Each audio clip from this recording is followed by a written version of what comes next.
जी नमस्कार, मेरा नाम वीरेंद्र सिंह तोमर, ग्राम कोरवा, हम यहाँ के रहने वाले हैं। देखो जी, और व्यवसाय हमारा क्या हो सकता है, छोटा मोटा गांव में और बिजनेस है, तो सड़क पे दुकान भी है, बाकी तो सारा परिवार एकजुट होकर ही करता है सारा काम। एक बार ट्यूनी से उधर को आ रहा था पुरोला होते हुए, तो हमने वहाँ पे बगीचा देखा।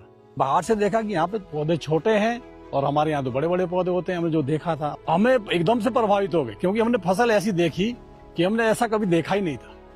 मतलब हमें ऐसा लगा कि ये तो एकदम बदलाव है, कि ऐसा कैसे हो सकता है कि इतना छोटा सा पेड़ है, और एक पेड़ में लगभग जो है एक पेड़ ही सेब लगा हुआ था उस समय। लेकिन हमें ऐसा लगा कि ये तो एक चमत्कार ही समझ, हमारे हिसाब से चमत्कार था। उसके बाद चर्चा करी, और ऐसे नहीं कि मैंने ही करी, 2-4 लोगों को और मेरे साथ पे लिया। मन कर इसी तरह की बात है, हम काश्तकारी तो करते ही है, क्यों ना हम जो है इसको जो है एक नया रूप दे। तो नया रूप देने का मतलब यही था कि भाई कुछ और करें। तो और हटके तो फिर यही था कि हम जो है एक बगीचा लगाएं, और बगीचा हम ऐसा लगाएं जैसे हमने वहां देखा था। हमारे जो इलाका है ना पूरा, यहाँ पे सेब नहीं होता, ये फर्स्ट चांस है यहाँ पे सेब का, और ये एक हिसाब से वैसा है जैसे एक चमत्कार। गाँव वालों ने क्या कहा, सब देखने आ गए जितने भी लोग थे कि अरे ये तो ताजुब है, ऐसा कैसे हो सकता है।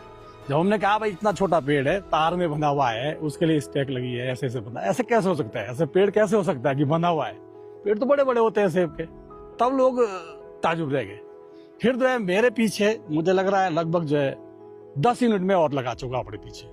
पहले वाले पेड़ थे, आपने अभी लगाया तो 10 साल के बाद फसल मिल रही। इसमें तो ऐसा कुछ नहीं, वो तो ये था कि भाई अगर दादा लगा रहे थे तो पोता खा रहा था, ये तो कुछ नहीं, आप खुद लगाओ खुद खाओ। ये हमने इसमें सबसे बड़ा बेनिफिट देखा, काम करने का मजा है। फिर दूसरी बात, हमने इसको पानी ला रखा, हम साथ में जो है सब्जी भी उगा रहे हैं। हमने बैंगन लगाया, हमने गोभी लगाई, हमने शिमला मिर्च लगाई, हमने बीन्स लगाए, देखो लगे। तो हमें तो डबल काम हो रहा है, हमें क्या दिक्कत है। ज्यादा हो जाता है बेच देते हैं, थोड़ा होता है हमने घर में खाने के लिए हो जाता है, ये फायदा है। तो मैं तो ये समझता हूँ जितना मेरा एक खेत है ना, अगर मैं इसमें अदरक भी लगाता तो भी नहीं होता है। मेरा अदरक बीज होता कम से कम 50,000 का, फिर 80,000 का होता, और वो एक ही साल के लिए है। ये फसल तो हमारी 20 साल के लिए है, इसमें तो 20 साल तक हमने करना ही कुछ नहीं है, बस आपने निराई गुड़ाई करनी है, इसको जो हमने वो देना है, खाना पीना देना है, बस और कुछ नहीं करना है। तो मेरे हिसाब से जो इसकी जो वो है ना कमाई, मैं तो समझता हूँ कि ये तो जो हमारी और फसल है उससे 10 गुना ज्यादा। पिछले बार तो मेरा लगभग जो है 250 बॉक्स हुआ था, और इस बार शायद मुझे लग रहा है 500 बॉक्स निकलना चाहिए। मान लो 18 से 2,000 के आसपास एक पेटी बिकना चाहिए मेरे से, क्योंकि पिछले बार में हमें ये रेट मिला था। तो अभी शायद अगर हमें इतना रेट मिल जाए तो आप लगा दीजिए कितना बैठता है, तो हमारी मेहनत आ जाएगी पूरे साल की। तो इससे अच्छा कोई व्यवसाय है ही नहीं, मैं तो ये समझता हूँ। और जमीन हमारी है, वो हमसे जुड़ी रहेगी, हमारा आना जाना रहेगा तो बची रहेगी, नहीं तो बंजर हो जाएगी, बेकार हो जाएगी। क्योंकि उत्तराखंड में तो ऐसा है ना, ढालू जमीन है, जब देखने वाला कोई नहीं होगा तो एक न एक दिन बारिश होगी और बह जाएगी। तो इसलिए जो जमीन ही बची रहेगी, हमें जो है उसका प्रोत्साहन भी मिलता रहेगा जमीन का। अब जैसे हम बगीचे में आ गए, हमारा दिल खुश हो जाता है। तो ऐसे हम दूसरे को बोलते हैं कि आप एक बार शुरू तो करिए। आप ज्यादा नहीं लगाइए, आप 100 पेड़ लगाइए, आप 200 पेड़ लगाइए, आप 1000 मत लगाओ, आप शुरुआत करिए।